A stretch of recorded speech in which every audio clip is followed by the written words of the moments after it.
అందరికీ నమస్కారం. Future is Aspire to inspire ఛానల్‌కు స్వాగతం. ఈరోజు మన క్లాసెస్ ఈరోజు నుంచి స్టార్ట్ చేసుకుంటున్నాం. ఆల్రెడీ ఫస్ట్ క్లాస్ స్టార్ట్ అయిపోయింది. రెసిస్టెన్స్ యూనిట్ 1 రెసిస్టెన్స్‌కి సంబంధించి. ఫస్ట్ ఆఫ్ ఆల్ ఎవరైతే ఈ వీడియో కొత్తగా చూస్తున్నారో వాళ్ళకి ఒక స్మాల్ ఇంట్రో ఏంటంటే, ఇది ఆర్ఆర్‌బీ జేఈ సీబీటీ 2కి సంబంధించి దట్టు ఎలక్ట్రికల్‌కి సంబంధించిన కంటెంట్ వీడియోస్ ఇవి. ఓకే. ఎవరన్నా అది కాకుండా వేరే బ్రాంచ్ వాళ్ళు ఎవరైనా ఉంటే టైం వేస్ట్ చేసుకోవద్దు. ఈ వీడియో స్కిప్ చేసేసి మీ పని చూసుకోండి. ఎలక్ట్రికల్ వాళ్ళు మాత్రమే ఈ వీడియో కంటిన్యూ చేయండి. ఓకే. ఆల్రెడీ మనం యూనిట్ 1 టాపిక్ ఏంటంటే resistance, inductance, conductance, depending factors గురించి డిస్కస్ చేసుకోవాలి. నెక్స్ట్ అలాగే voltage, next current, power, electric energy వీటి గురించి డిస్కస్ చేసుకోవాలన్నమాట ఇన్ డీటెయిల్గా. యూనిట్ 1లో ఇదే ఉంది కంటెంట్. మనం ఆల్రెడీ రెసిస్టెన్స్ పార్ట్ని కంప్లీట్ చేసాము. బట్ ఆ వీడియో అప్పటికే లెందీ అయిపోయిందని చెప్పి అక్కడితో ఆపేసాము ఆ వీడియోని. ఓకే, ఇప్పుడు దానికి కంటిన్యూషన్ వీడియో చేస్తున్నాను. యాక్చువల్గా ఏమైందంటే resistance last 10 minutes audio problem వచ్చింది. సో రెసిస్టెన్స్ ఒకసారి మీకు మొత్తం అంతా ఒకసారి మొత్తం మీకు రివైజ్ చేసేసి ఆ లాస్ట్ 10 minutes ఎక్కడైతే మన ఆడియో కట్ అయిందో ఆ పార్ట్ ఒకసారి మళ్ళీ డిస్కస్ చేసుకుని మిగిలిన యూనిట్ 1ని మొత్తం కంప్లీట్ చేసేద్దాము. ఓకే, ఈరోజు మనం యూనిట్ 1 మొత్తం కంప్లీట్ చేసేద్దాం. Let's complete unit 1. First of all ఈ వీడియో టార్గెట్ ఏంటంటే యూనిట్ 1 మొత్తం కాన్సెప్ట్ కంప్లీట్ చేయాలి. కాన్సెప్ట్ కంప్లీట్ అయిన తర్వాత ఈ వీడియో ఎండ్ చేస్తాను. ఈవెన్ వీడియో 2 hours వచ్చేసినా పర్లేదు, నాకు చూసేవాళ్ళు చూస్తారు, లేకపోతే లేదు. ఓకే, ఇవన్నీ ఒకసారి మనం లాస్ట్ వీడియోలో చూసుకున్నాము. యూనిట్స్ అండ్ డైమెన్షన్స్ చూసాము. రెసిస్టెన్స్ యొక్క unit ohm, resistivity ohm metre, conductivity mho లేదా సైమన్ అంటారు, సైమన్ పర్ మీటరు లేదా mho per metre. Voltage unit వచ్చేసి volt, current unit ampere, electric power unit watt, electric energy kilo watt hour. ఇదే 1 unit అని మనం నార్మల్గా మనం మాట్లాడుకునే ఎలక్ట్రిక్ ఎనర్జీ 1 యూనిట్ అంటే 1 కిలోవాట్ అవర్ అనమాట. Permittivity unit farad per metre, electric field intensity volt per metre, capacitance farad, inductance henry, permeability henry per metre, magnetic field density అంటే B value 5/I కదా, so దాన్ని బట్టి weber per metre square, MMF ampere turn, reluctance ampere turn per weber, permeance weber per ampere turn లేదా henry.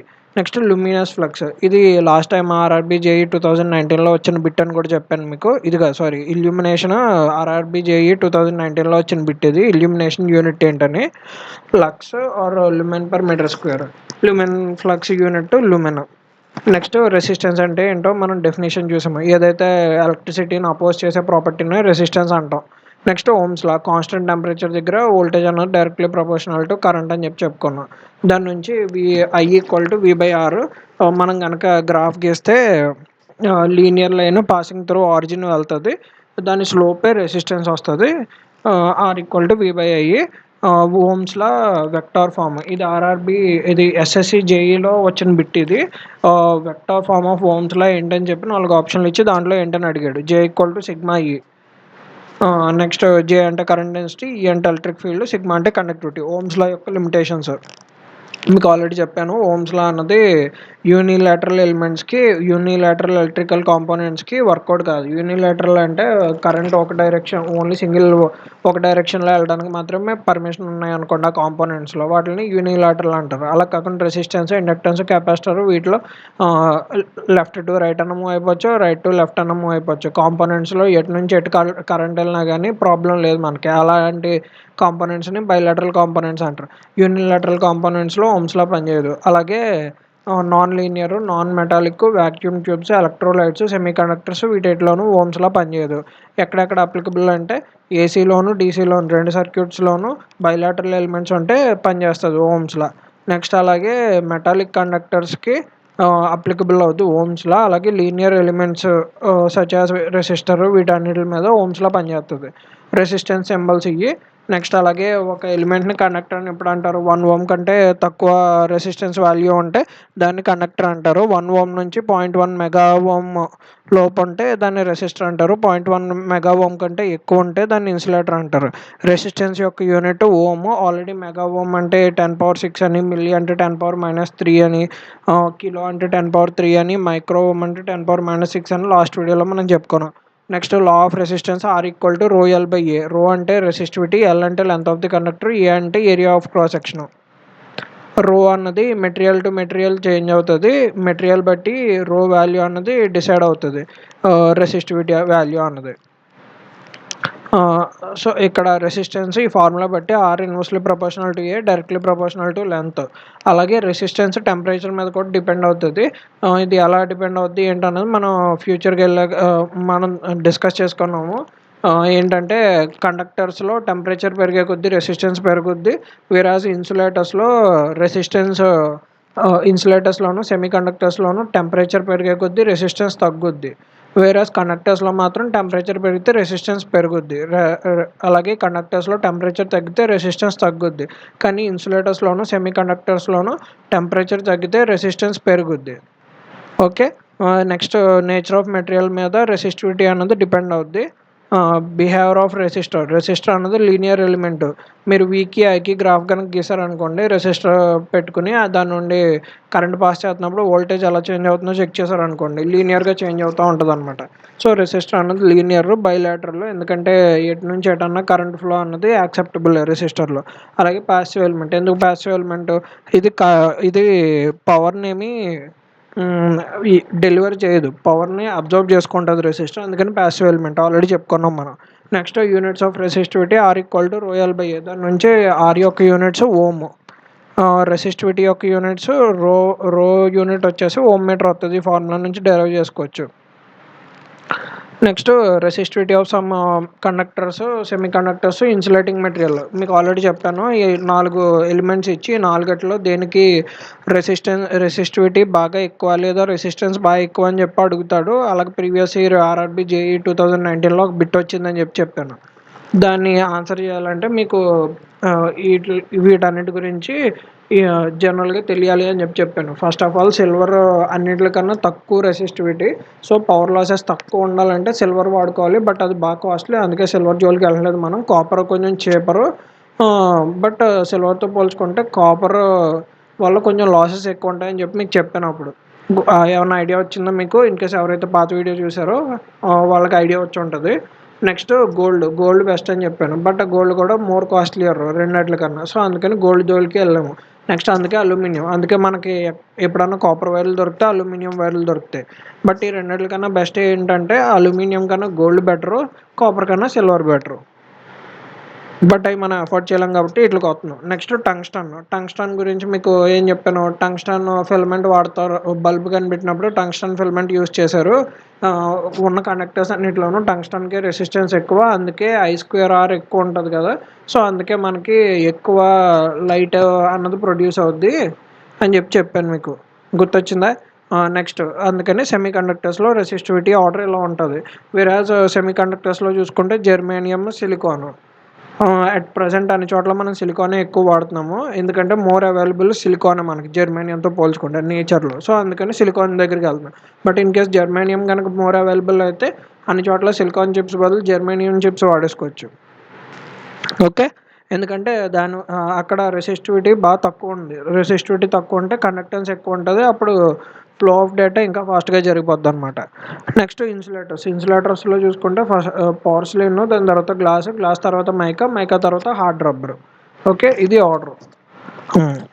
Resistivity values తెలుసు. Resistivity is directly proportional to resistance. దాన్ని బట్టి resistance చెప్తారు కదా.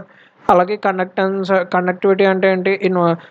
Conductivity is inversely proportional to resistivity, whereas conductance inversely proportional to resistance conductance లాస్ట్లో కామన్గా ఉంటాయి. దాన్ని బట్టి చెప్పేచ్చు అన్నాను మీకు. రెసిస్టివిటీకి ఇన్వర్స్ కండక్టివిటీ, రెసిస్టివిటీ. సరిపోయింది కదా. దాని యూనిట్స్ ఎలా వచ్చినాయి అని చెప్పి ఇక్కడ డెరైవ్ చేసాం. నెక్స్ట్ కనెక్షన్ ఆఫ్ రెసిస్టర్, ఇది చాలా ఇంపార్టెంట్. రెసిస్టర్ సిరీస్లో కనెక్ట్ చేస్తే current flowing through the resistor same ఉంటుంది. ఆర్ ఎఫెక్టివ్ కావాలంటే మీకు అన్నిటిని యాడ్ చేసేసుకుంటే సరిపోద్ది. వేరాజ్ వోల్టేజ్ అన్నది డ్రాప్ అవుతూ ఉంటుంది ప్రతి రెసిస్టర్ దగ్గర. సిమిలర్లీ ప్యారలల్ కనెక్షన్ తీసుకున్నాం అనుకోండి, ప్యారలల్ కనెక్షన్లో వోల్టేజ్ అన్నది మొత్తం మూడిట్లోనూ మొత్తం ఎన్ని ప్యారలల్ కనెక్షన్లు ఉంటాయో అన్నిటిలోనూ ఒకటే వోల్టేజ్ ఉంటుంది. కరెంట్ మాత్రం డివైడ్ అవుతుంది అనమాట. కరెంట్ అయ్యి పాసింగ్ త్రూ పాయింట్ ఏ అనుకోండి, ఇక్కడ ఈ ఐ అన్నది I1 I2 I3 కింద విడిపోద్ది. మళ్ళీ పాసింగ్ త్రూ బి దగ్గర I1 I2 I3 మీట్ అయ్యి టోటల్ వస్తుంది అనమాట. ఇక్కడ R effective formula 1/R effective equal to 1/R1 + 1/R2 + 1/R3 అని చెప్పి రాస్తాం. టైప్స్ ఆఫ్ రెసిస్టర్స్ అంత ఇంపార్టెంట్ ఏం కాదు, కావాలంటే ఒకసారి చదవండి, జస్ట్ తెలిస్తే అంతే. వేరిస్టర్ అంటే వోల్టేజ్ డిపెండెంట్ రెసిస్టర్ అనమాట. అంటే సేమ్ లీనియర్గా ఉండదు. ఇది ఒక type of resistor. Okay, next conversion of resistance conversion. ఇది మోస్ట్లీ 3 ఫేజ్లోను పవర్ సిస్టమ్స్లోను చాలా ఇంపార్టెంట్ అని చెప్పిన కాన్సెప్ట్. డెల్టా నుంచి star connection, star to delta connection. మీకు ఎలా గుర్తుపెట్టుకోమని చెప్పాను. ఫస్ట్ ఆఫ్ ఆల్ మీకు డెల్టా అంటే ఒక ట్రయాంగిల్లో ఏబిసి అని చెప్పి 3 పాయింట్స్ ఉంటాయి. ఏకి బికి మధ్యలో ఉన్న రెసిస్టెన్స్ ఏబి, బికి సికి మధ్యలో ఉంది ఆర్బిసి, సికి ఏకి మధ్యలో ఉంది ఆర్సిఏ. సో ఆర్ఏబి ఆర్బిసి ఆర్సిఏ ఉంటాయి డెల్టా కనెక్షన్ అయితే. వేరే స్టార్ కనెక్షన్లో స్టార్లో ఒక న్యూట్రల్ పాయింట్ ఉంటుంది. ఈ మధ్యలో ఉన్నది న్యూట్రల్ పాయింట్ అని చెప్పాను మీకు. సో ఇది న్యూట్రల్ కాబట్టి ఆర్ఏఎన్ అన్న ఆర్ఏ అన్న ఒకటే, ఎందుకంటే న్యూట్రల్ పాయింట్ కాబట్టి. ఇది ఆర్బి, ఇది ఆర్సి. మీరు ఎప్పుడన్నా డెల్టా టు స్టార్ మార్చినప్పుడు చూసుకోండి. మీరు క్లాక్ వైజ్ కనుక పెట్టారనుకోండి ఏబిసిని, అప్పుడు స్టార్ కనెక్ట్ చేసినప్పుడు కూడా క్లాక్ వైజ్ రాసుకోవాలి ఏబిసి.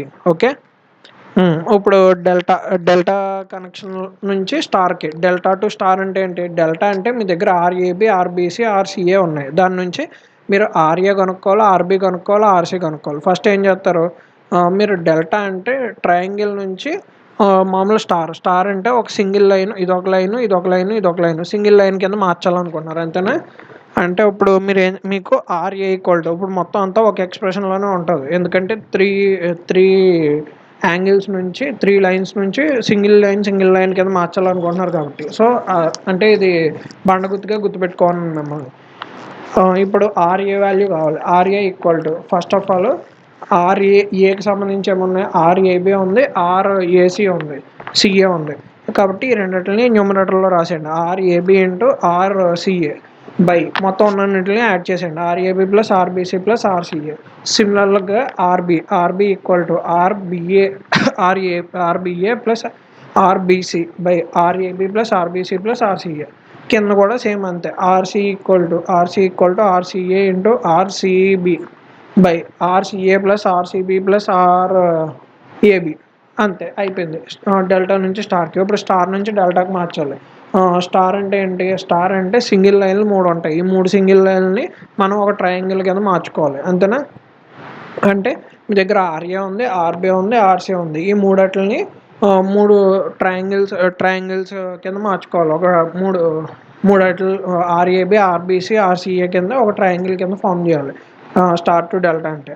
కాబట్టి మీకు ఇప్పుడు 3 ఎక్స్ప్రెషన్స్ ఉంటాయి. కాబట్టి ఒక ఎక్స్ప్రెషన్, ఇంకో ఎక్స్ప్రెషన్, ఈ మూడట్లని యాడ్ చేస్తేనే మీకు కావాల్సింది వస్తుంది.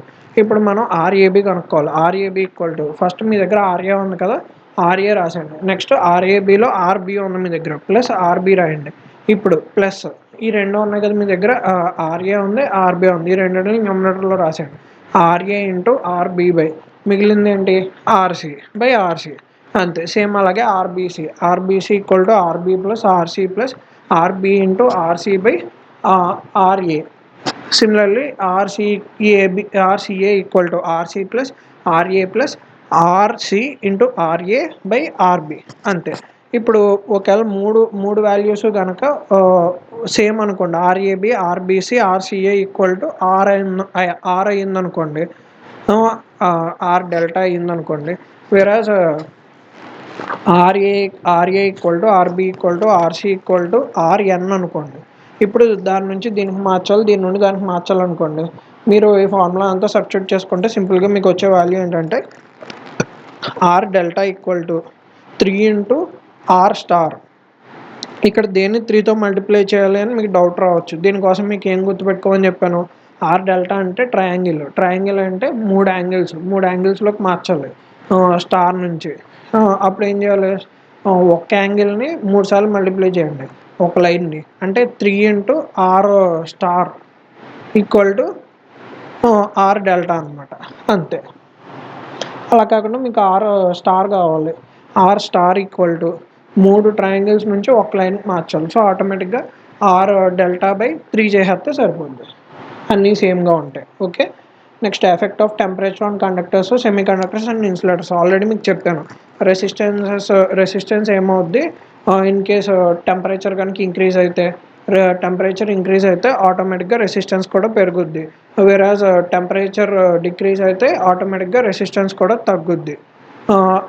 ఇన్ కేస్ ఆఫ్ కండక్టర్స్ అయితే, ఇఫ్ సపోజ్ ఎలిమెంట్స్ కనుక సెమీ కండక్టర్స్ కానీ ఇన్సులేటర్స్ కానీ అయినాయి అనుకోండి, టెంపరేచర్ బాగా పెరిగింది, అప్పుడు రెసిస్టెన్స్ తగ్గిపోద్ది. వేరాజ్ టెంపరేచర్ బాగా తగ్గింది, అప్పుడు రెసిస్టెన్స్ పెరిగిపోద్ది. ఇలాగ రెండు, అంటే రెసిస్టెన్స్ టెంపరేచరు రెండు ఒకే రకమైన రిలేషన్తో ఉండేది ఎక్కడ, కండక్టర్స్లో. ఇలాగ ఒకే రకమైన రిలేషన్ కనుక ఉంటే దాన్ని positive temperature coefficient of resistance అంటారు. వేరాజ్ టెంపరేచర్ పెరుగుతుంది, రెసిస్టెన్స్ తగ్గుతుంది, రెసిస్టెన్స్ టెంపరేచర్ ఆపోజిట్గా ఉన్నది రిలేషన్షిప్. దీన్ని ఏమంటారు, negative temperature coefficient of resistance అంటారు. నెగిటివ్ టెంపరేచర్ ఆఫ్ కోఫిషియంట్ ఇన్సులేటర్స్కి అలాగే సెమీ కండక్టర్స్కే ఉంటుంది. వేరస్ పాజిటివ్ టెంపరేచర్ ఆఫ్ కోఫిషియంట్ అనేది ఓన్లీ కండక్టర్స్కి ఉంటుంది. ఓకే, ఫార్ములా ఆల్రెడీ మనం చూసుకున్నాము. ఈ ఫార్ములా ఇంపార్టెంట్ అని చెప్పాను మీకు. ఈ formula R1 equal to R0 into 1 plus alpha naught into T1. R0 అంటే రెసిస్టెన్స్ అట్ 0 కెల్విన్ టెంపరేచర్ దగ్గర, అదే రెసిస్టెన్స్ ఎంతో R0 అట్ అలాగే టెంపరేచర్ కూడా అట్ 0 డిగ్రీ సెంటిగ్రేడ్ దగ్గర టెంపరేచర్ అనమాట T0 అంటే. దాని నుంచి R1 కనుక్కోవచ్చు మీరు. ఈ రెండు టెంపరేచర్స్ ఇచ్చి ఆల్ఫా నాట్ వాల్యూ కనుక మీకు ఇస్తే అప్పుడు మీరు దాని నుంచి కనుక్కోవచ్చు అనమాట. R1 equal to R0 into 1 plus alpha naught into T1. Similarly రెండు రెసిస్టెన్సెస్ ఇచ్చి ఒక టెంపరేచర్ ఇచ్చి ఇంకో టెంపరేచర్ ఎక్కడ రెసిస్టెన్స్ ఎంత అయ్యింది అని చెప్పి అడుగుతాడు. అటువంటిప్పుడు ఈ ఫార్ములా వేసేస్తే సరిపోద్ది. R2/R1 equal to 1 plus alpha not R2/1 plus alpha not T1, అంతే. Next unit of temperature of coefficient, ఇది కూడా important. Unit of temperature of coefficient వచ్చేసి పర్ యూనిట్ డిగ్రీ సెంటిగ్రేడ్ అనమాట. Okay, next colour coding of resistance. Already మీరు ఇప్పటికే చాలా mnemonics prepare అయ్యి ఉంటారు.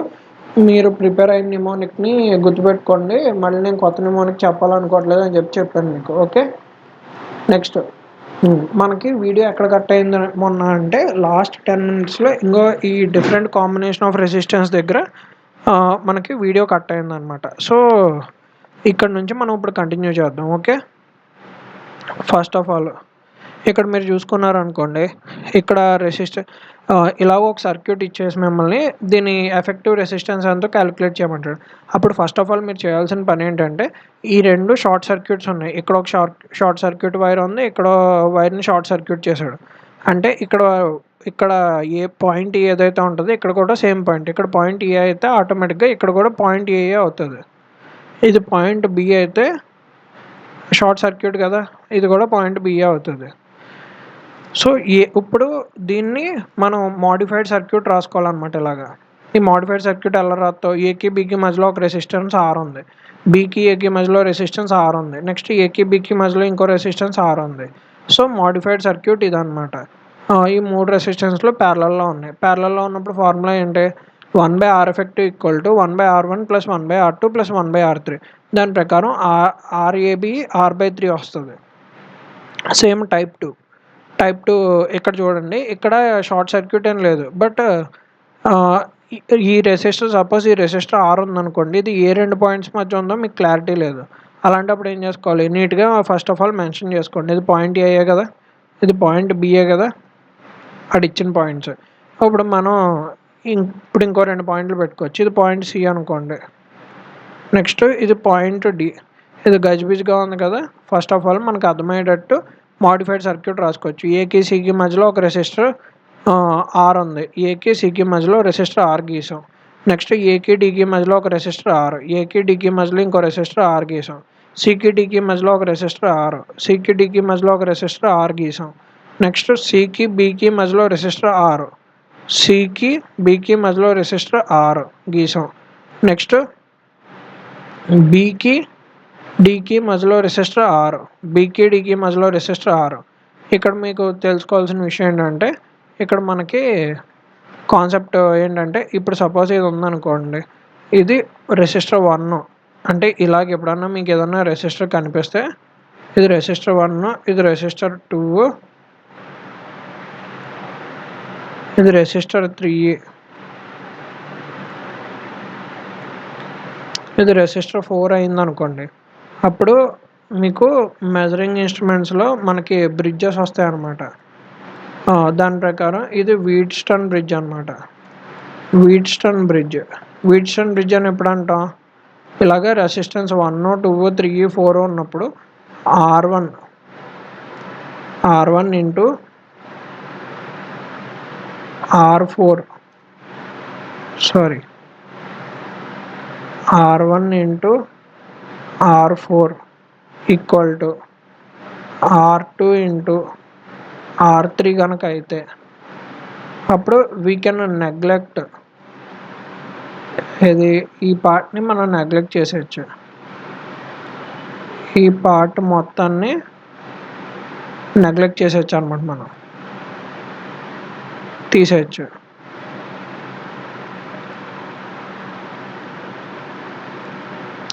నెగ్లెక్ట్. ఓకే,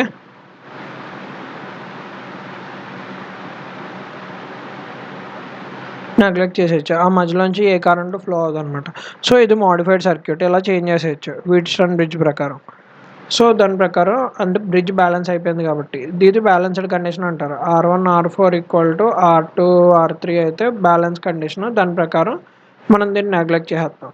సో ఈ రెండు ఇప్పుడు సిరీస్లో ఉన్నాయి, ఈ రెండు సిరీస్లో ఉన్నాయి. R+R 2R, R+R 2R, 2R 2R series కాబట్టి ఆటోమేటిక్గా R effective 1/2R plus 1/2R, చివరికి 2/2R 1/R, R effective R. Next ఇది టైప్ 3. ఇక్కడ వీడేం చెప్పాడు, ఇది పాయింట్ ఏ అని చెప్పి అన్నాడు, ఇది పాయింట్ ఏ అన్నాడు. అప్పుడు ఆటోమేటిక్గా ఇది కూడా పాయింట్ ఏ అవుతుంది కదా. నెక్స్ట్ ఇది పాయింట్ బి అన్నాడు. సో ఆటోమేటిక్గా ఇది కూడా పాయింట్ బి అవుద్ది. ఇప్పుడు చెప్పండి, ఏకి బీకి ఒక రెసిస్టర్ ఆర్ ఉంది, ఏకి బీకి మధ్యలో ఇంకో రెసిస్టర్ ఆర్ ఉంది. అంటే ఈ రెండు ప్యారలల్ కదా.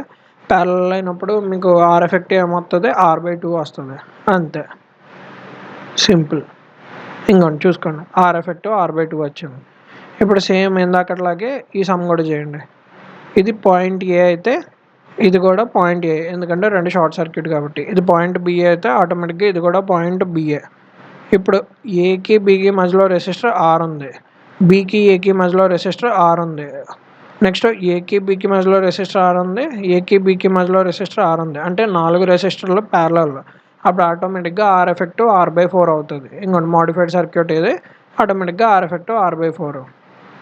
ఇప్పుడు నెక్స్ట్ ఫిఫ్త్ సర్క్యూట్ చూడండి. ఇది పాయింట్ ఏ అయితే ఎక్కడ షార్ట్ సర్క్యూట్ లేదు. సో ఈ పాయింట్స్ కొత్త పాయింట్స్ని కొత్త వాటితోటి డినోట్ చేసుకోండి. ఇది పాయింట్ సి అనుకోండి, ఆల్రెడీ బి ఇచ్చేసాడు కాబట్టి.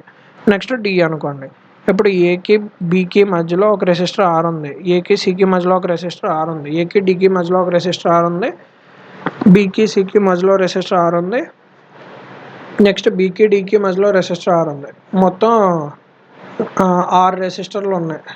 6 రెసిస్టర్లు ఇలా రాసుకుంటే ఇలా వస్తుంది మీకు.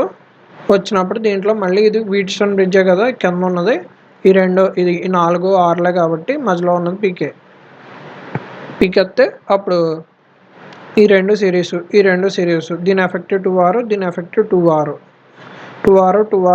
ఈ 3 ప్యారలల్. ఈ రెండు ప్యారలల్ అయినప్పుడు 1/2R ప్లస్ 1/2R ఆటోమేటిక్గా 1/R వస్తుంది. 1/R ప్లస్ 1/R అంతా 2/R, ఆర్ ఎఫెక్టివ్ R/2 అంతే. ఇప్పుడు ఇది మీకు హోంవర్క్ సమ్ అనమాట. ఇప్పటి వరకు నేను మీకు చెప్పిన దాని బేసిస్ మీద ఈ సమ్ చేయండి మీరు. ఇక్కడ పాయింట్స్ పెట్టుకుని మీరు ఈ కన్వర్ట్ చేసుకోండి. కన్వర్ట్ చేస్తే ఇలా రావాలి మీకు సర్క్యూట్. ఇన్ కేస్ మీకు ఎక్కడైనా డౌట్ ఉంటే కింద కామెంట్ చేయండి. సో దట్ నేను మీకు మళ్ళీ వీడియో చేస్తానన్నమాట. ఈ సమ్ ఎలా సాల్వ్ చేయాలి అని చెప్పి. మీకు ఎక్కడైనా డౌట్ వస్తే కామెంట్ చేయండి. సో దట్ నేను మీకు వీడియో చేసి చెప్తాను. ఇన్ కేస్ ఎవరు కామెంట్ చేయకపోతే మీ అందరికీ సమ్ అర్థమైందని నేను అనుకుంటాను. ఆర్ ఎఫెక్ట్ 5/6 ఆర్ వచ్చింది, మీ అందరూ చేయగలిగారని చెప్పి నేను అనుకుంటాను. ఇన్ కేస్ మీరు ఎవరో కామెంట్ చేయకపోతే, ఇన్ కేస్ ఎవరైనా కామెంట్ చేసి నాకు రాలేదు అంటే పక్కాగా నెక్స్ట్ వీడియోలో నేను మీకు చెప్తాను. ఓకే.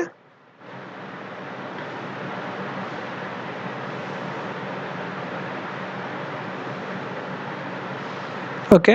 నెక్స్ట్ ఇది చాలా ఇంపార్టెంట్ కాన్సెప్ట్. ఇది లాస్ట్ వీడియోలో కట్ అయింది యాక్చువల్గా. ఇది చాలా ఇంపార్టెంట్ కాన్సెప్ట్ అనమాట. దీని మీద 2019లో బిట్ కూడా వచ్చింది. సో అందుకని ఇంపార్టెంట్ కాన్సెప్ట్ ఇది చూసుకోండి. ఏంటంటే ఇందాక ఆల్రెడీ మనం ఒక ఫార్ములా చూసాం, R=ρL/A అని చెప్పి.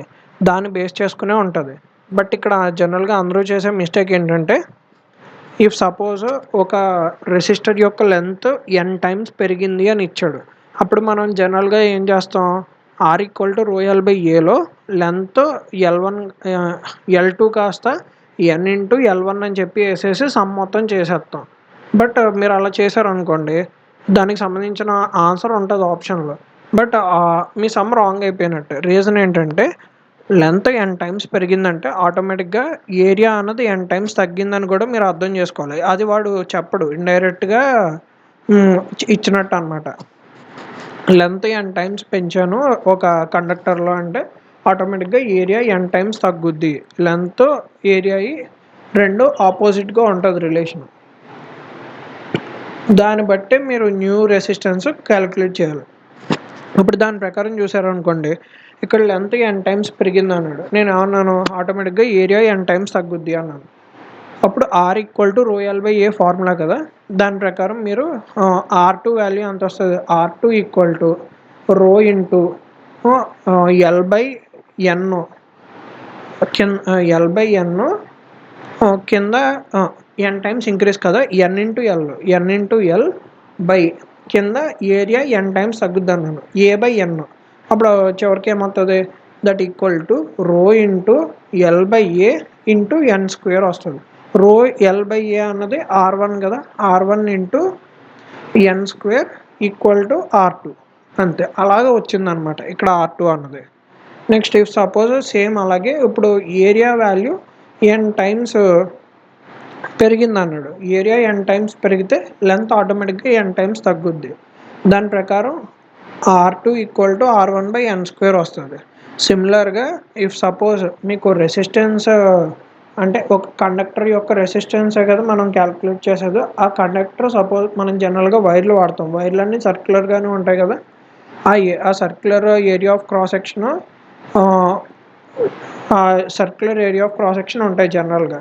ఇఫ్ సపోజ్ ఆ circular area of cross section యొక్క డయామీటర్ D1 అనుకోండి, ఆ D1 కాస్త n టైమ్స్ పెరిగింది అన్నాడు.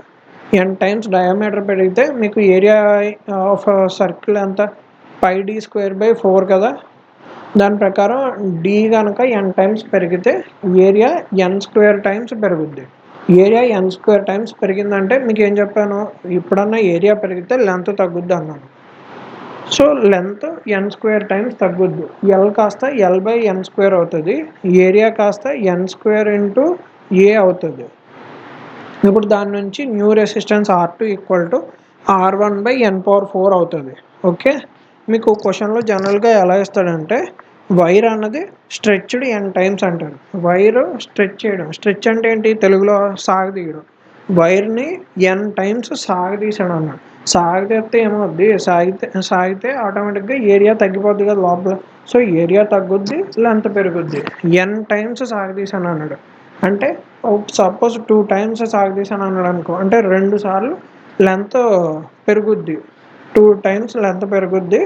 అలాగే 2 రెట్లు సాగదీసానంటే అప్పుడు వైర్ యొక్క లెంత్ 2 రెట్లు అవుతుంది, ఏరియా 2 రెట్లు తగ్గుద్ది. సో ఆటోమేటిక్గా ఏమవుతుంది, అప్పుడు R² కొత్త రెసిస్టెన్స్ R2 = 2² × R అవుతుంది, అంటే 4 టైమ్స్ R అవుతుంది. ఓకే. అలాగే ఎన్ స్క్వేర్ ఆర్ అనమాట. ఇఫ్ సపోజ్ ఎన్ టైమ్స్ కనుక స్ట్రెచ్ చేస్తే, ఇఫ్ సపోజ్ వైర్ని కనుక ఎన్ టైమ్స్ కంప్రెస్ చేశాడు అంటే బాగా దగ్గరికి నొక్కేసాడు, దగ్గరికి నొక్కేస్తే ఏమవుద్ది, లెంత్ తగ్గిపోద్ది, ఏరియా పెరిగిపోద్ది. అప్పుడు ఆటోమేటిక్గా రెసిస్టెన్స్ ఏమవుద్ది, లెంత్ తగ్గిపోతుంది అంటే ఆటోమేటిక్గా రెసిస్టెన్స్ కూడా తగ్గిపోద్ది. So R by N square అవుతుంది. ఓకే, నెక్స్ట్ మీరు ఇంపార్టెంట్ గుర్తుపెట్టుకోవాల్సింది ఏంటంటే RAC equal to 1.6 into RDC. ఇది most of your lab experiments అన్నింటిలోనూ మనం మెషిన్స్ కానీ వీటన్నిటిలో ఎక్కడన్నా మనం ల్యాబ్ ఎక్స్పెరిమెంట్స్ ఏం చేసిన పవర్ సిస్టమ్స్ ల్యాబ్లో కానీ వీటన్ని చోట్ల మనం రెసిస్టెన్స్ కనుక్కోవాలంటే జనరల్గా మనం ఏసీ వాడుతూ ఉంటాం. బట్ మనం ఏసీ టైంలో మనం రెసిస్టెన్స్ కనుక్కోం. జనరల్గా డీసీ అన్నది మనకి అంత హార్మ్ఫుల్ కాదు, అంటే ఈజీగా ఆపరేట్ చేసేయచ్చు డీసీలో అయితే ఏసీతో కంపేర్ చేసుకుంటే.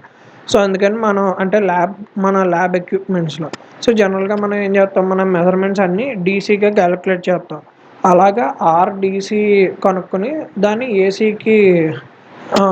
క్యాలిక్యులేషన్స్లో పెట్టుకోవాలి అంటే RAC equal to 1.6 into RDC చేస్తాం అనమాట. ఓకే, సో ఈ ఫార్ములా ఇంపార్టెంట్. Next inductance. ఇక్కడతో రెసిస్టెన్స్ కాన్సెప్ట్ పూర్తిగా కంప్లీట్ అయిపోయింది. మీకు మొత్తం రివైజ్ చేస్తాను, ప్లస్ అలాగే లాస్ట్ వీడియోలో ఎక్కడైతే వాయిస్ ఓవర్ కట్ అయిందో అదంతా నేను ఈ వీడియోలో ఇప్పుడు కంప్లీట్ కూడా చేస్తాను. నెక్స్ట్ ఇప్పుడు మనం ఇండక్టెన్స్లోకి వెళ్దాం. ఓకే, ఇండక్టర్స్ ఫస్ట్ డెఫినేషన్ చదివి మీకు ఇప్పుడు ఇన్ డీటెయిల్గా ఎక్స్ప్లెయిన్ చేస్తాను. Okay, inductors are important because they can resist sudden changes in the current in an electric circuit. Inductors అనేవి మనకి చాలా ఇంపార్టెంట్. ఎందుకు, అవి ఏదన్నా కరెంట్లో సడన్ చేంజెస్గా కరెంట్ వల్ల ఏమైనా సడన్ చేంజెస్ వచ్చినాయి అనుకో, ఆ సడన్ చేంజెస్ని ఇవి అబ్జర్వ్ చేసుకోగలం అన్నమాట ఇండక్టర్స్. అందుకే ఇండక్టర్స్ చాలా ఇంపార్టెంట్. అలాగే ఇండక్టెన్స్ ఈజ్ ఇక్కడ ఇంకేం చెప్పాం, కరెంట్లో ఏమైనా ఫ్లక్చుయేషన్స్ వస్తే దాన్ని హ్యాండిల్ చేయాలంటే ఇండక్టర్ ఉండాలి. సిమిలర్లీ వోల్టేజ్లో ఏమైనా ఫ్లక్చుయేషన్స్ వస్తే దాన్ని హ్యాండిల్ చేయడానికి మనకి కెపాసిటర్స్ ఉండాలి. Okay, next inductance is a property of an inductor. Inductance అన్నది ఇండక్టర్ యొక్క ప్రాపర్టీ. ఇది ఇండక్టర్ అన్నది ప్యాసివ్ కాంపోనెంట్. రెసిస్టర్ ఏ కాంపోనెంట్ అని చెప్పుకున్నాం, యాక్టివ్ కాంపోనెంట్ ప్యాసివ్ కాంపోనెంటా, ప్యాసివ్ కాంపోనెంట్ అని చెప్పుకున్నాం. ఇప్పుడు ప్యాసివ్ కాంపోనెంట్ అంటే ఏంటంటే, ఇప్పుడు యాక్టివ్ కాంపోనెంట్ అంటే పవర్ని డెలివర్ చేస్తుంది, వేరే ప్యాసివ్ కాంపోనెంట్ అంటే పవర్ని అబ్జర్వ్ చేసుకుంటాయి. ఎప్పుడు పవర్ అంటే ఎక్కువ ఇన్ఫినైట్ డ్యూరేషన్ ఆఫ్ టైము పవర్ని డెలివరీ చేస్తే వాటిని యాక్టివ్ కాంపోనెంట్స్ అంటారు. వేరాజ్ ఇన్ఫినైట్ అమౌంట్ ఆఫ్ టైమ్ పవర్ని డెలివర్ చేయలేకపోతే వాటిని ప్యాసివ్ కాంపోనెంట్స్ అంటారు.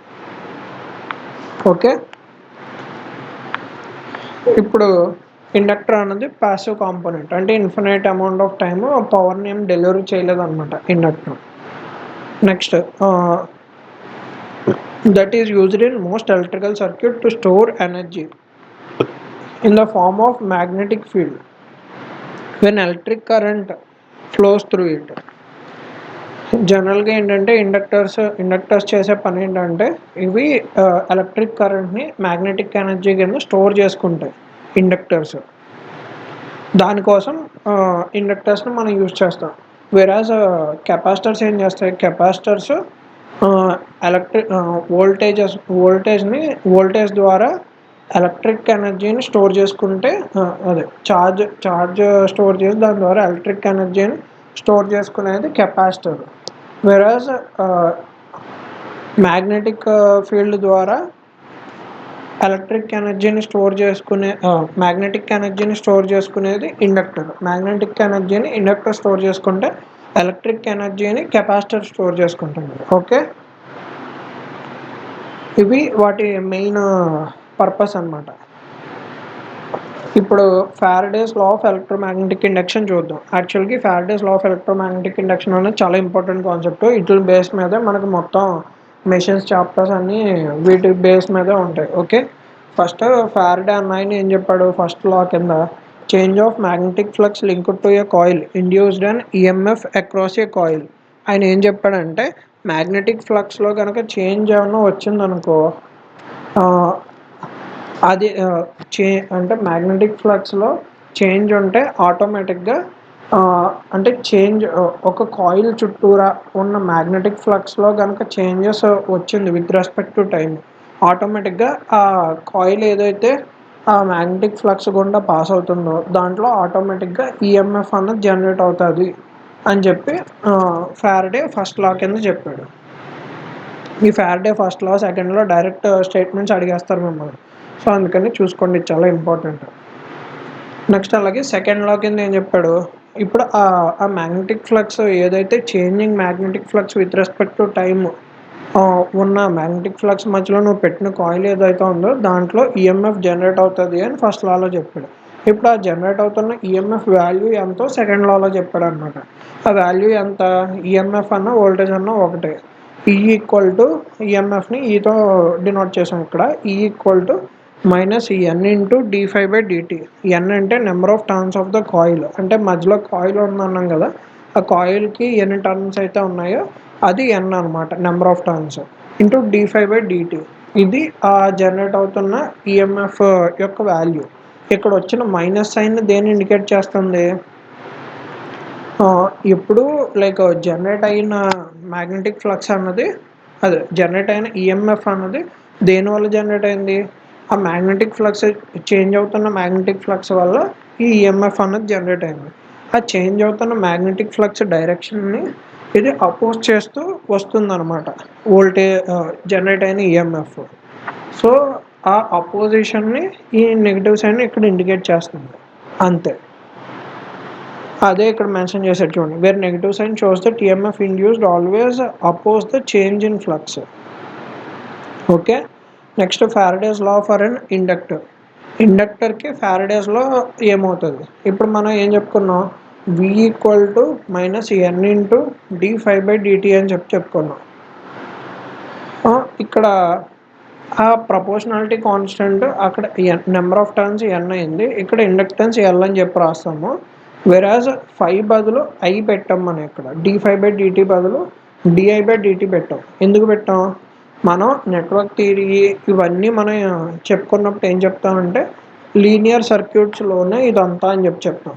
ఎప్పుడైతే సర్క్యూట్ లీనియర్ అన్నామో ఆటోమేటిక్గా 5 is directly proportional to I అని చెప్పి రాసేసుకోవచ్చు.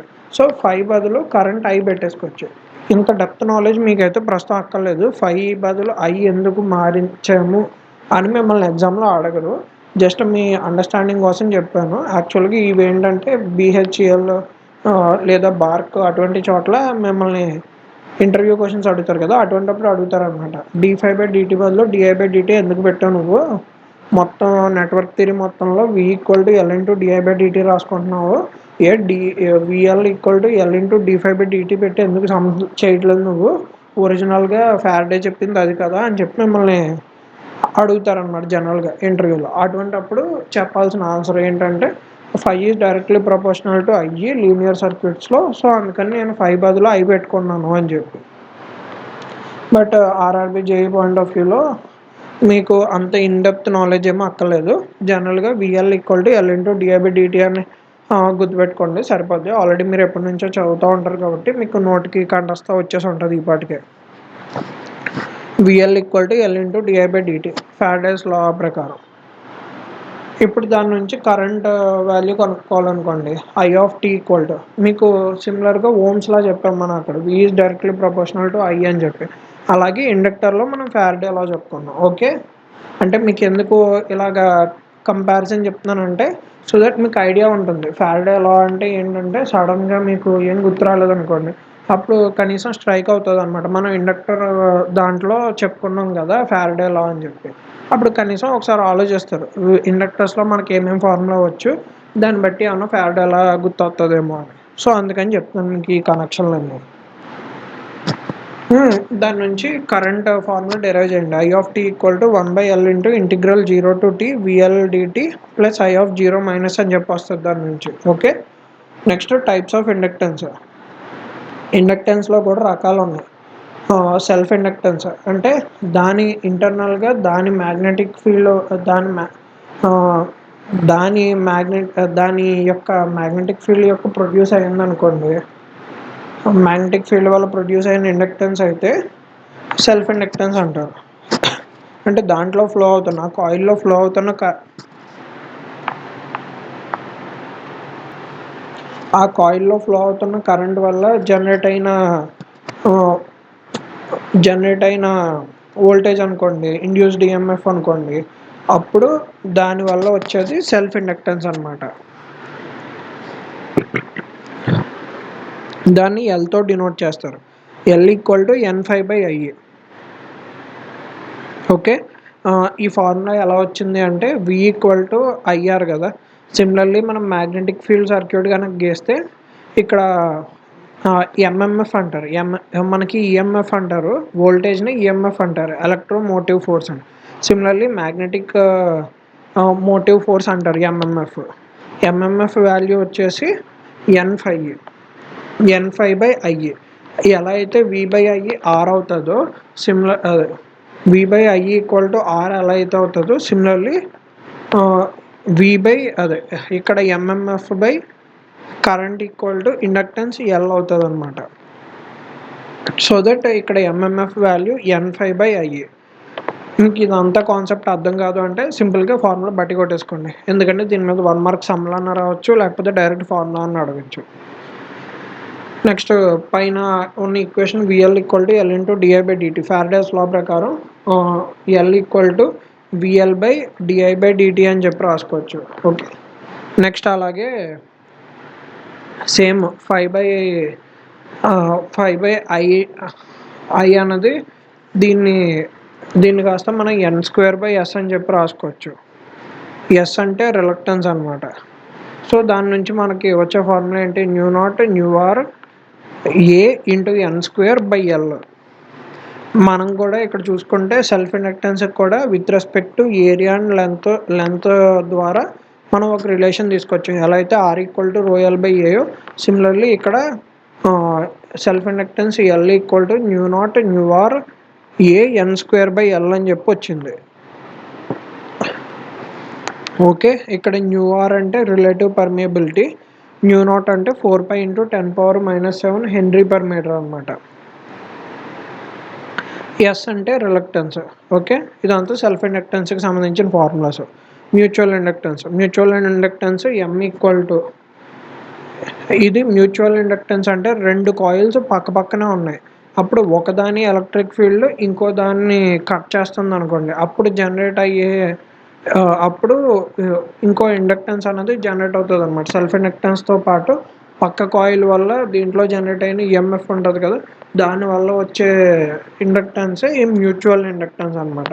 అంటే సెకండ్ కాయిల్ వల్ల వచ్చే ఇండక్టెన్స్ మ్యూచువల్ ఇండక్టెన్స్. దాన్ని ఎంతో రిప్రజెంట్ చేస్తాం. M equal to N2 into ∅1/I1. Okay, దీన్నే సేమ్ పైన L ఫార్ములా ఏంటో M ఫార్ములా కూడా అంతే. ఇక్కడ తేడా ఏంటి, µR ఇంటూ N²A/L బదులు µR ఇంటూ N² బదులు N1 N2 రాస్తాం. N1 N2 ఇంటూ πR²/L1 అని చెప్పి రాస్తున్నాం, అంతే, అయిపోయింది. ఇప్పుడు దాని నుంచి M equal to µR N1 N2 A/L1. Okay, next coupling factor of inductance. కేని కప్లింగ్ ఫ్యాక్టర్ ఆఫ్ ఇండక్టెన్స్ అంటారు. కే వాల్యూ ఏంటి అని చెప్పి కూడా మీకు లాస్ట్ టైం బిట్ వచ్చింది. సో కే వాల్యూ అంటే మ్యాక్సిమం ఎంత ఉండొచ్చు, మినిమం ఎంత ఉండాలి ఏంటన్నది మనం ముందుకెళ్ళే కొద్దీ తెలుస్తుంది. ఓకే, జనరల్గా కే వాల్యూ ఏంటి, coupling factor of inductance K value ఎంత ఉంటుందంటే K equal to M/√L1L2. Generally M equal to K into √L1L2 అనమాట. కప్లింగ్ ఫ్యాక్టర్ అన్నది మనం యూజ్ చేసే మెటీరియల్ బట్టి చేంజ్ అవుతుంది అనమాట. అంటే ఇండక్టర్ కాయిల్ యొక్క మెటీరియల్ బట్టి కే వాల్యూ అన్నది జనరల్గా డిసైడ్ అవుతుంది. ఓకే, ఇప్పుడు ఫ్యాక్టర్స్ ఎఫెక్టింగ్ ఆఫ్ ఇండక్టెన్స్. ఎలా అయితే రెసిస్టెన్స్ని ఎఫెక్ట్ చేసే ఫ్యాక్టర్స్ని చూసామో, ఇప్పుడు ఇండక్టెన్స్ని ఎఫెక్ట్ చేసే ఫ్యాక్టర్స్ కూడా చూస్తున్నాం. ఫస్ట్ కోర్ మెటీరియల్ అంటే ఏ మెటీరియల్ యూజ్ చేసి తయారు చేశారు ఇండక్టర్ని అన్న దాన్ని బట్టి ఇండక్టెన్స్ వాల్యూ అన్నది చేంజ్ అవుతుంది. దాన్ని బట్టి న్యూ వాల్యూ చేంజ్ అవుతుంది. పెర్మియబిలిటీ ఆటోమేటిక్గా పెర్మియబిలిటీ బట్టి ఎల్ వాల్యూ కూడా చేంజ్ అవుద్ది. ఎలా అంటే L equal to mu naught mu are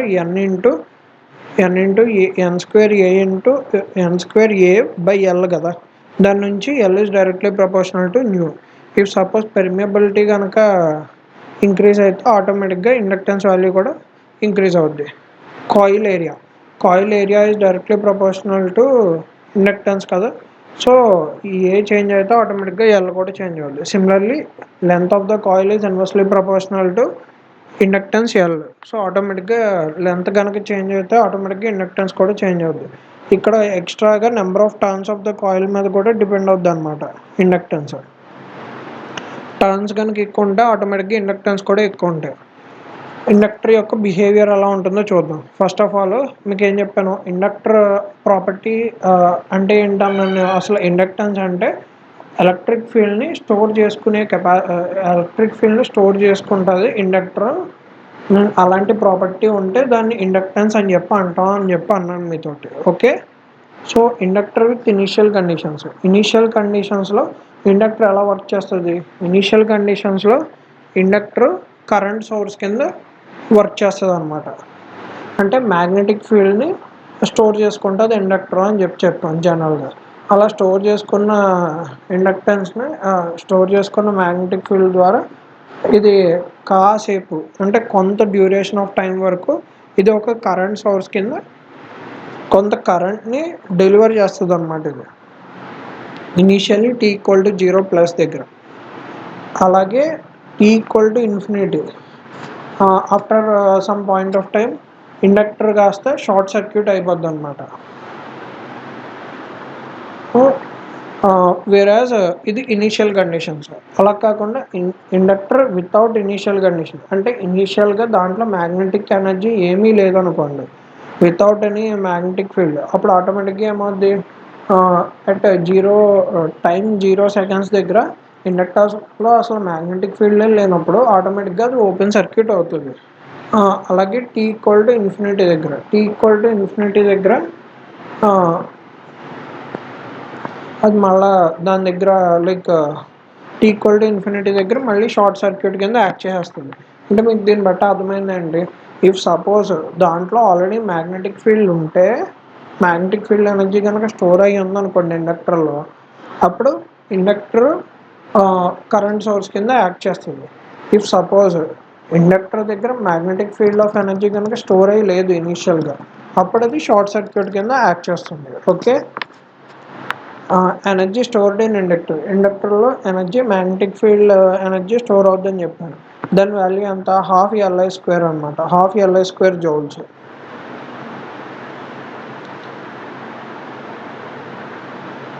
ఇప్పుడు magnetic coupling of inductor already చెప్పాం. మ్యాగ్నెటిక్ కప్లింగ్ అంటే K కదా, K equal to M/√L1 L2. So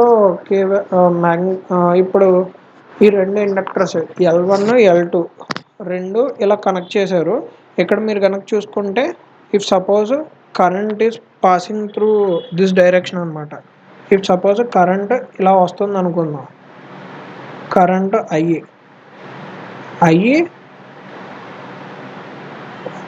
entering in this way. ఇలాగా కరెంట్ ఐ కనుక ఎంటర్ అయింది అనుకోండి, కరెంట్ డాట్ లోపల నుంచి ఎంటర్ అవుతుంది. అలాగే ఇక్కడ చూసుకుంటే మీకు కరెంట్ ఐ అన్నది డాట్ నుంచి లీవ్ అవుతుంది. అంటే ఒక సైడ్ డాట్ నుంచి ఎంటరింగ్ ఇక్కడ ఎంటర్ అవుతుంది L1లోకి. ఇక్కడ L2లో చూసుకున్నారనుకోండి, L2లో కూడా ఇక్కడ ఎంటర్ అవుతుంది. L2లోకి డాట్ నుంచే ఎంటర్ అవుతుంది. ఇక్కడ L2 అది L1లోను L2లోను రెండు చోట్ల డాట్ నుంచే ఎంటర్ అవుతుంది. సో అందుకని ఆటోమేటిక్గా +2M చేస్తాం అనమాట. వేరాజ్ ఇక్కడ చూసుకున్నారనుకోండి, ఇక్కడ కరెంట్ ఐ ఈ డైరెక్షన్లో ఫ్లో అవుతుంది అనుకోండి, ఇది కరెంట్ ఐ.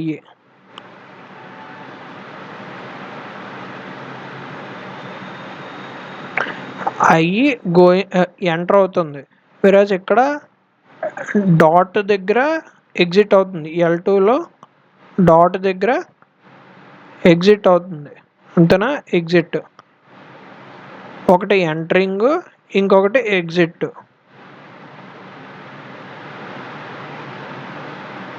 ఇక్కడ ఎంటరింగ్, ఇక్కడ ఎగ్జిట్. ఇలాగా ఒక చోట డాట్లో ఎంటర్ అయ్యి ఇంకో చోట డాట్లో ఎగ్జిట్ అవుతుంది అనుకోండి, అప్పుడు -2m చేస్తాం. సేమ్ థింగ్ ఇక్కడ కూడా, ఇక్కడ కరెంట్ అయ్యి ఫ్లో అవుతుంది అనుకుంటే ఇక్కడ డాట్ లోపల ఎంటర్, నెక్స్ట్ ఇక్కడ కూడా డాట్ లోపల ఎంటర్. వేరాజ్ ఇక్కడ డాట్ లోపల ఎగ్జిట్,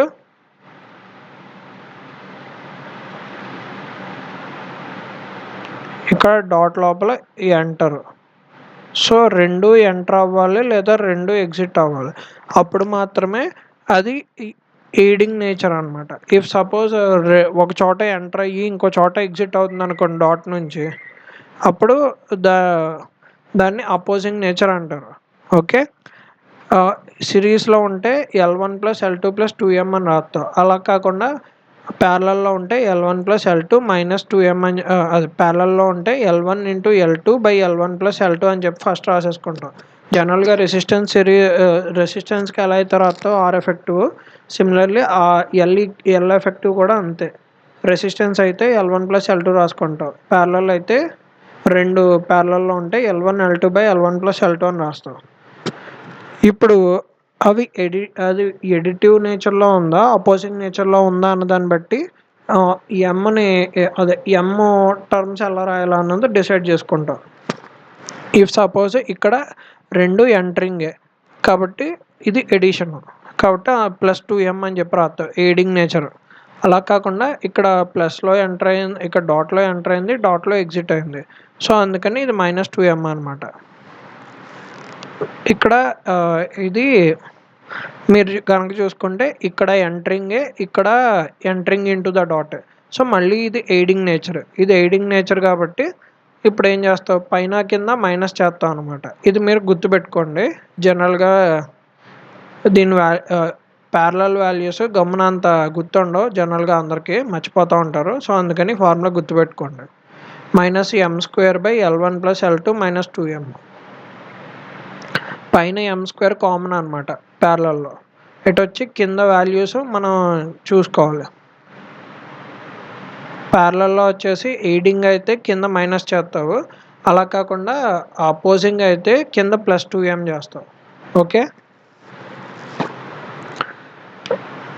ఇప్పుడు transient equation for inductor. Transient equation జనరల్గా ఏంటంటే IL(t) ఏం రాస్తావు, first final value, final plus initial - final into e⁻t/τ అని చెప్పి రాస్తావు.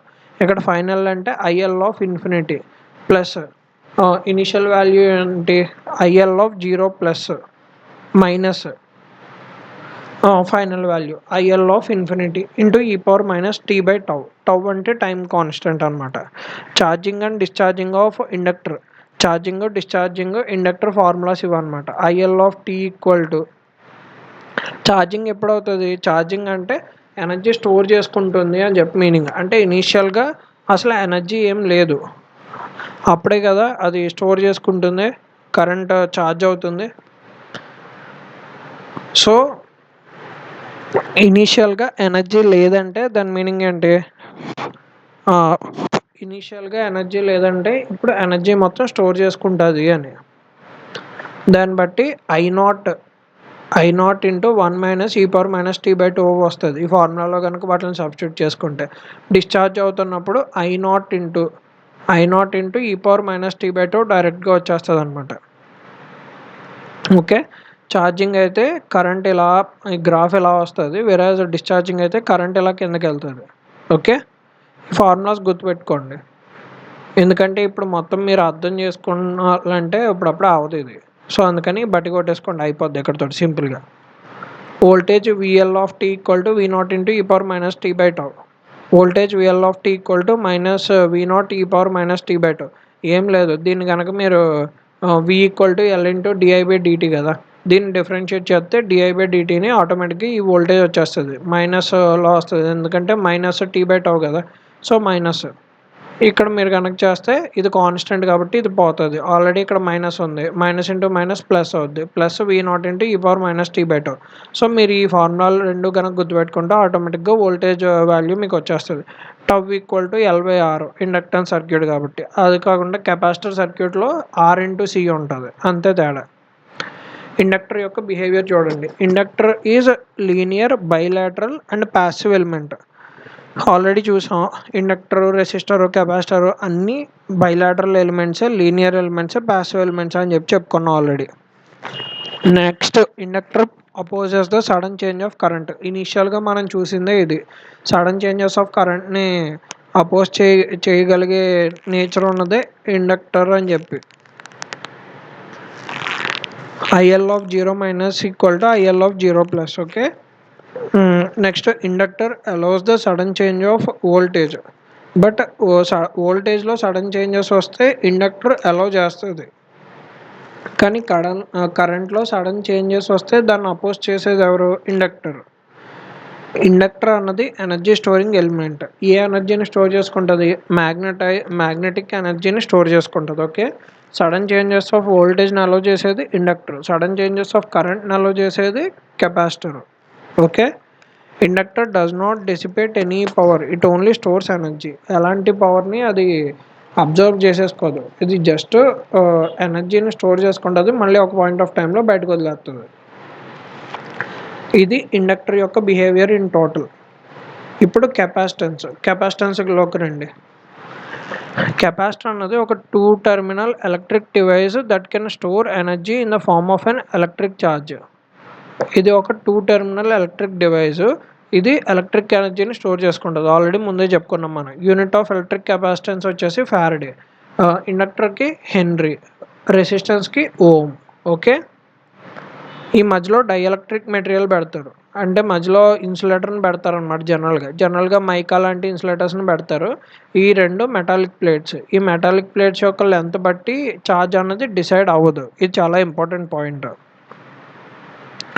Capacitance of a capacitor is defined as the charge stored per unit voltage. Q equal to CV అనమాట. ఎంత charge store చేసుకుంటుంది అంటే దాని capacitance C into voltage. C value ఏంటి? C equal to ε0 into A/D అనమాట. Power dissipation ideal కెపాసిటర్లో 0, అసలు డిసిపేటే చేయదు, సేమ్ ఇండక్టర్ లాగా. కెపాసిటర్ ఎనర్జీని స్టోర్ చేసుకుంటుంది, electrostatic field. Charge stored of capacitor is metal plate only. Charge ఏదైతే స్టోర్ చేసుకుంటుందో అది మెటల్ ప్లేట్ దగ్గర మాత్రమే. Dielectric is insulating material. చెప్పాం కదా, ఈ మధ్యలో ఉండేది డైఎలక్ట్రిక్ అంటే ఇన్సులేటింగ్ మెటీరియల్ అని చెప్పి. జనరల్గా మైకా వాడతామని. That increases the capacity of plate to store charge. Capacitor does not allow sudden change of voltage. వోల్టేజ్లో సడన్ చేంజ్ని కెపాసిటర్ యాక్సెప్ట్ చేయదు. సడన్ చేంజ్ ఆఫ్ వోల్టేజ్ అదే కరెంట్ని అదే ఈ కెపాసిటర్ యాక్సెప్ట్ చేస్తుంది, కానీ సడన్ చేంజ్ ఆఫ్ వోల్టేజ్ని అపోజ్ చేయడమే కెపాసిటెన్స్ అనమాట. Because sudden change of voltage required infinite value of current source. అలాగే even sudden change of voltage కావాలంటే మీకు ఇన్ఫినైట్ కరెంట్ సోర్స్ ఉండాలి ఆల్రెడీ. కెపాసిటెన్స్ని ఎఫెక్ట్ చేసే ఫ్యాక్టర్స్ ఏంటి? C ఈక్వల్ టు ε0 A/D అని చెప్పి ఫార్ములా చెప్పుకున్నాం. దాన్ని బట్టి C ఏరియా ఆఫ్ అదే ప్లేట్, కెపాసిటర్ ప్లేట్ కనుక పెరిగితే ఆటోమేటిక్గా కెపాసిటెన్స్ కూడా పెరుగుద్ది అని చెప్తున్నాడు. నెక్స్ట్, ప్లేట్స్ రెండిట్ల మధ్య డిస్టెన్స్ D కనుక పెరిగింది అనుకో, కెపాసిటెన్స్ తగ్గిపోద్ది. It is inversely proportional to D. Next, relative permittivity of dielectric యొక్క రిలేటివ్ పర్మిటివిటీ ε0 అనమాట. దీనికి directly proportional. C is directly proportional to ε0. అంటే రిలేటివ్ పర్మిటివిటీ కనుక ఎక్కువ ఉందనుకో, అప్పుడు అది మోర్ ఇన్సులేటింగ్ మెటీరియల్ అవుద్ది. So that more capacitance generate అవుద్ది అనమాట. కెపాసిటర్స్లో రకాలు ఉన్నాయి: fixed capacitor, variable capacitor. Variable కెపాసిటర్లో అయితే ట్యూనింగ్ కెపాసిటర్, ట్రిమ్మింగ్ కెపాసిటర్. ఫిక్స్డ్లో అయితే polarised capacitor, non polarised.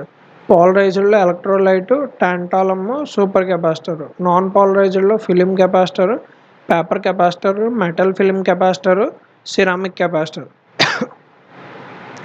Ceramic capacitor అన్నది లార్జ్ పవర్ జనరేషన్కి యూస్ చేస్తారు. ఎలక్ట్రోలైట్ కెపాసిటర్ అన్నది డీసీ వోల్టేజ్. ఇది చాలా ఇంపార్టెంట్ అనమాట. ఏది దేనికి యూస్ చేస్తారో అన్న పాయింట్స్ చాలా ఇంపార్టెంట్. ఎగ్జామ్లో జనరల్గా ఇవే ఎక్కువ అడుగుతూ ఉంటారు, మనం కన్ఫ్యూజ్ అవుతూ ఉంటాం. సిరామిక్ కెపాసిటర్ అన్నది జనరేషన్ ఆఫ్ లార్జ్ పవర్. గుర్తుపెట్టుకోండి, జనరేషన్ ఆఫ్ లార్జ్ పవర్కి మనం సిరామిక్ కెపాసిటర్స్ వాడతాం. Electrolyte capacitors DC voltage, electrolyte DC అని చెప్పి గుర్తుపెట్టుకోండి. Electrolytic capacitor is a high capacitance to size ratio.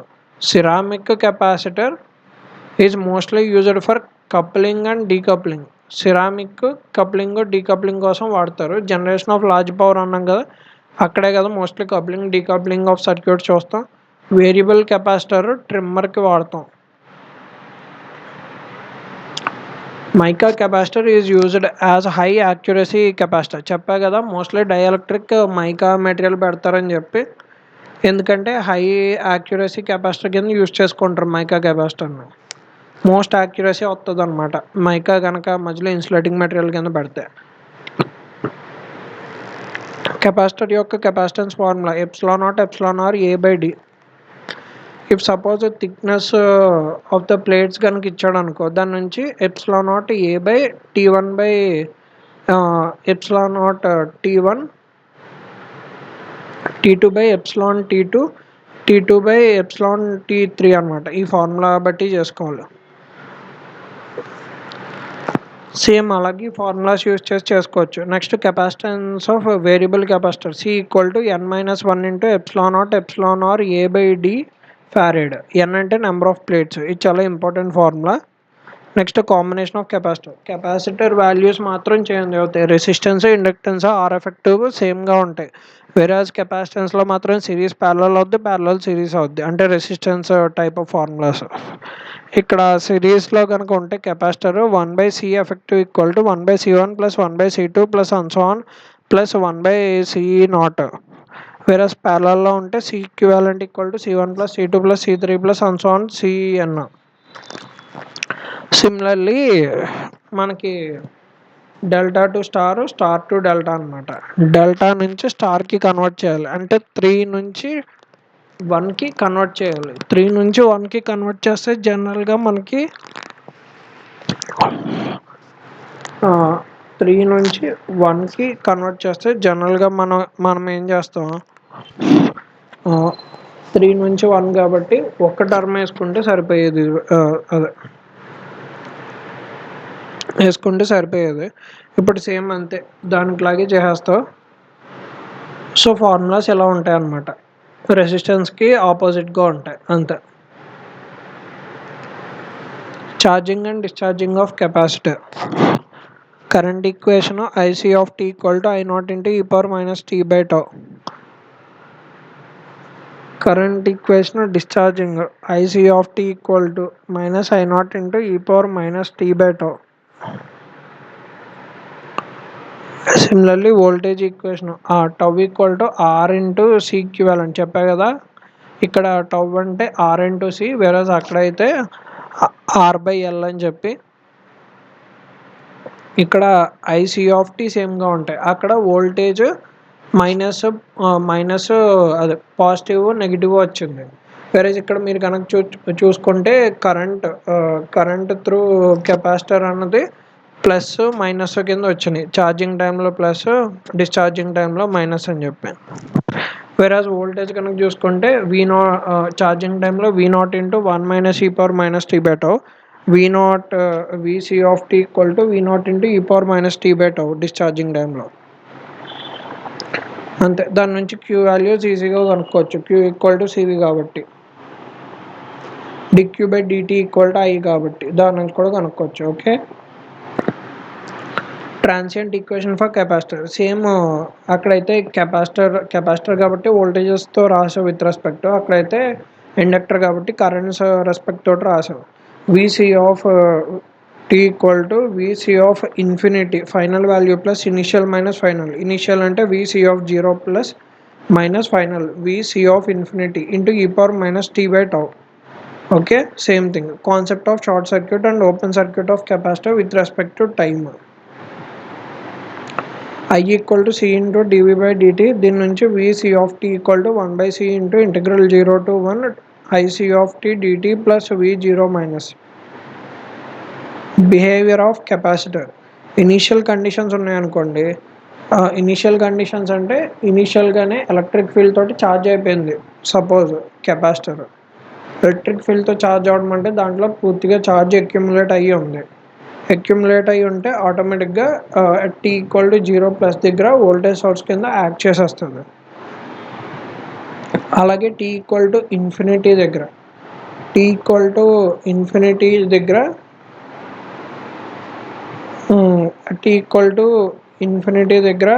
Short circuit open circuit కింద యాక్ట్ చేస్తుంది. Without initial conditions అయితే t equal to 0 దగ్గర short circuit, t equal to infinity దగ్గర open circuit, అంతే. కెపాసిటర్కి సంబంధించి కొన్ని important points. Capacitor opposes rate of change of voltage.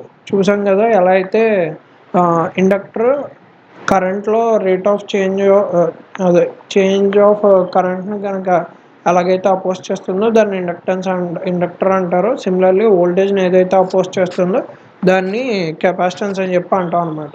Vc of 0 minus equal to Vc of 0 plus.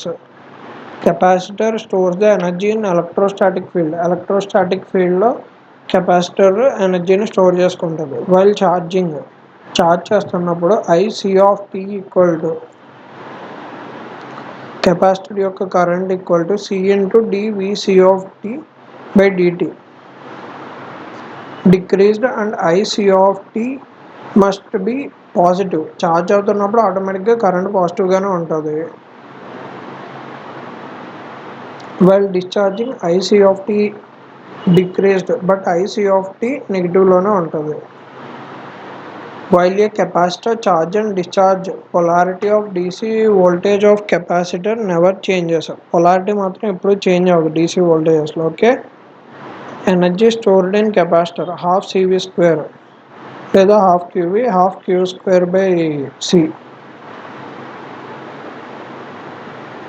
Similarly already మనం చూసాం, ఇది ఇంపార్టెంట్. వీటి మీద సమ్స్ వచ్చినాయి చాలాసార్లు. కామన్ పొటెన్షియల్ కనుక్కోవాలి. ఇప్పుడు రెండు కెపాసిటర్స్ యొక్క కెపాసిటెన్సెస్ ఇచ్చి C1 C2 V1 V2 ఈ రెండింటిని ప్యారలల్లో కనెక్ట్ చేసాము. ఇప్పుడు దాని యొక్క కామన్ పొటెన్షియల్ కనుక్కోమని చెప్పాడు. అప్పుడు common potential V equal to C1 V1 plus C2 V2 by C1 plus C2. Okay. అలా కాకుండా రెండు కెపాసిటెన్స్ కనుక యాంటీ ప్యారలల్గా ఉన్నాయి అంటే ప్లస్ మైనస్ని కనెక్ట్ చేశాడు, మైనస్ని ప్లస్ని కనెక్ట్ చేశాడు. అప్పుడు C1 V1 minus C2 V2 by C1 plus C2. Energy lost in joining capacitor ప్యారలల్లో ½ into C1 C2 by C1 plus C2 into V1 minus V2 whole square.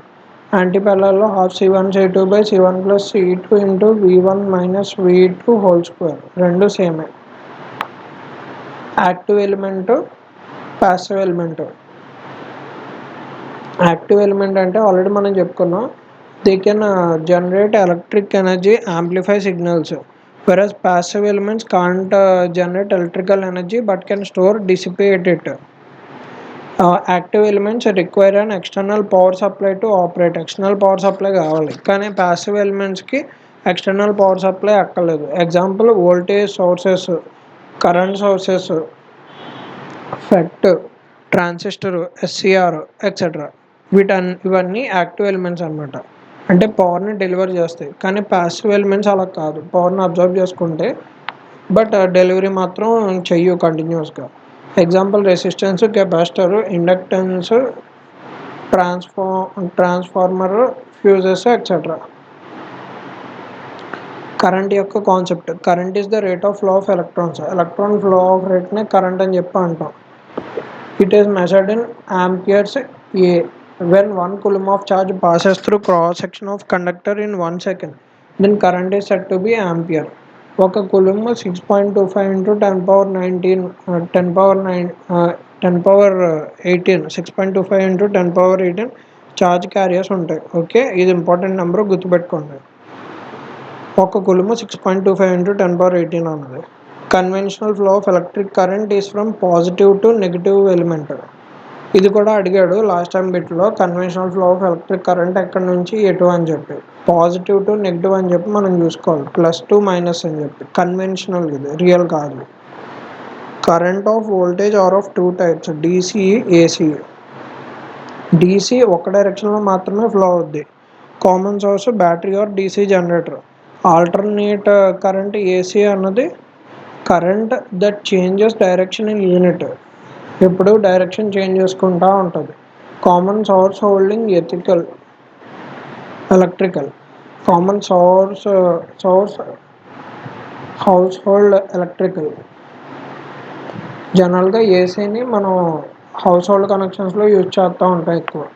Next current remains same current remains same in series circuit. Of course C effective formulas change అయినాయి, కానీ current మాత్రం సేమ్గానే ఉంటుంది ఎప్పుడు సిరీస్లో. అలాగే voltage అన్నది ఎప్పుడు సేమ్గా ఉంటుంది ప్యారలల్ సర్క్యూట్లో. Current divider rule for two parallel resistances. Parallel resistance రెండిట్లకి current divider rule. I1 equal to R2/R1 plus R2 into I.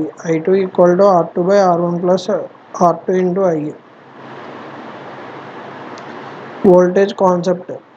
The electric potential difference per unit electric field difference per unit charge between 2 points in an electric field is called voltage. రెండు పాయింట్ల మధ్య ఉన్న electric field డిఫరెన్స్నే voltage అని చెప్పి అంటారు అనమాట. Mathematically వోల్టేజ్ని change in work per unit charge dW/dq అని చెప్పి రాస్తారు. దాని నుంచి ఓమ్స్ లా ప్రకారం V equal to IR. SI unit వచ్చేసి వోల్టేజ్కి.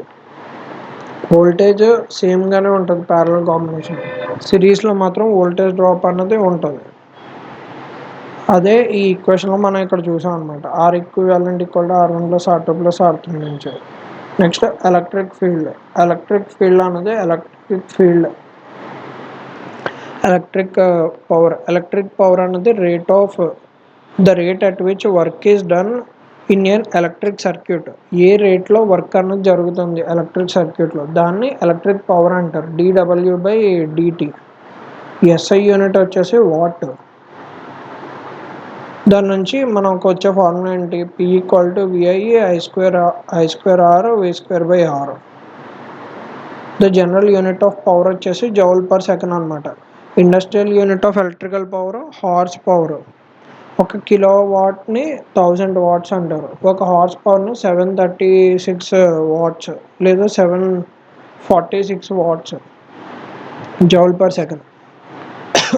Brightness of different wattage bulbs connected in series or parallel. ఇది మళ్ళీ చాలా ఇంపార్టెంట్ కాన్సెప్ట్, పక్కాగా మీకు బిట్ వచ్చే ఛాన్స్ ఉంది ఇక్కడ. Brightness of different wattages bulbs connected in series or parallel. బల్బులు సిరీస్లో కానీ ప్యారలల్లో కానీ కనెక్ట్ చేశాడు అనమాట different voltage బల్బ్స్ని.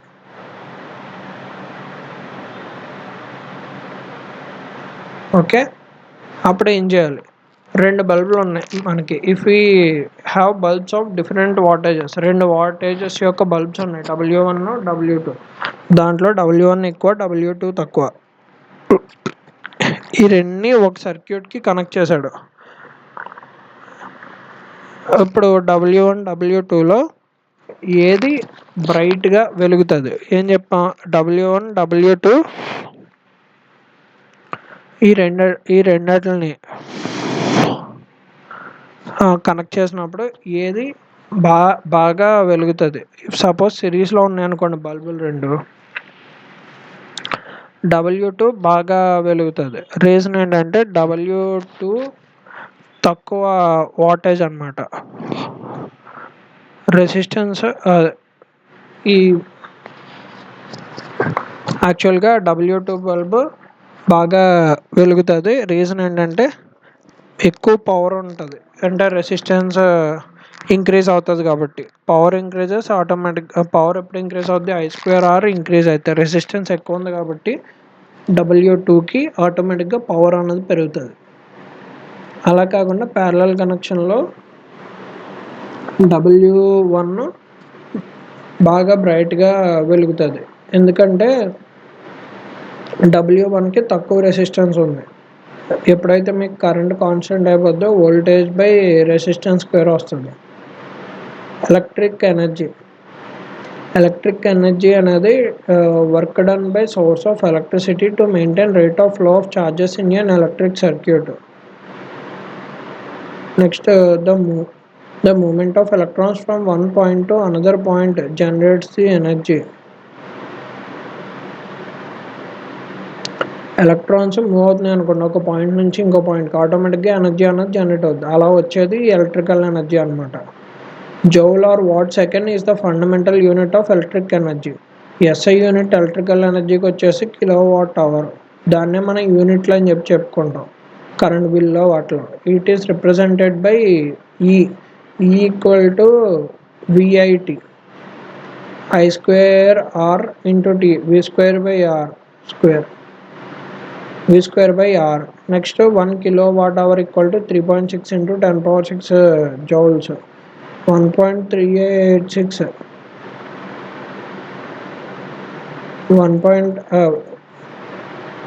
3.6 into 10 power 6 joules. 1 kilowatt hour 860 kilocalories. Electron volt is a smallest unit of energy.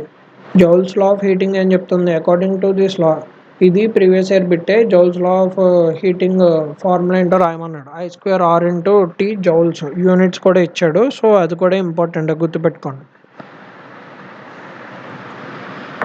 అంతే, అంతకుమించి ఇంకేం లేదు. I2RT by 4.18 into calories. ఇది కూడా లాస్ట్ టైం ఇచ్చిన బిట్టే, సో ఇవి గుర్తుపెట్టుకోండి. ఇక్కడతోటి మనకు కాన్సెప్ట్ అయింది, ఫస్ట్ యూనిట్ యొక్క కాన్సెప్ట్.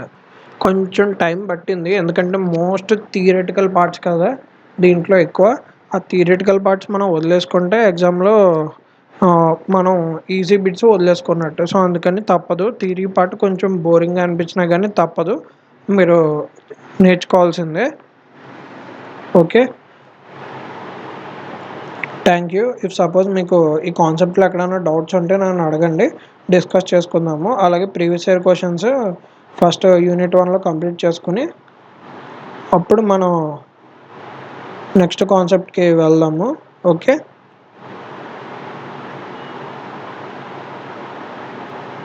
మళ్ళీ మనం నెక్స్ట్ క్లాస్లో నెక్స్ట్ టాపిక్ డిస్కస్ చేసుకుందాం. ఇఫ్ సపోజ్ మన వీడియో కనుక నచ్చితే లైక్ చేయండి, షేర్ చేయండి, కామెంట్ చేయండి. మీకు ఏమైనా డౌట్స్ ఉన్నా కింద పోస్ట్ చేయండి, సో దట్ నేను మీకు ఇన్డెప్త్ అర్థమయ్యేటట్టుగా ఇంకా క్లారిటీగా ఎక్స్ప్లెయిన్ చేస్తాను. అంటే నేను ఇప్పుడు చెప్తున్నది కనుక మీకు సరిపోకపోతే. అలాగే మీకు ఇంకేమైనా డౌట్స్ ఉంటే కింద అడగండి, ఆ నెక్స్ట్ వీడియోలో మీకు ఆ డౌట్స్కి సమాధానాలు చెప్తూ కూడా వీడియోస్ చేస్తాను మీకు. Okay, thank you. అలాగే ఛానల్ సబ్స్క్రైబ్ చేయండి.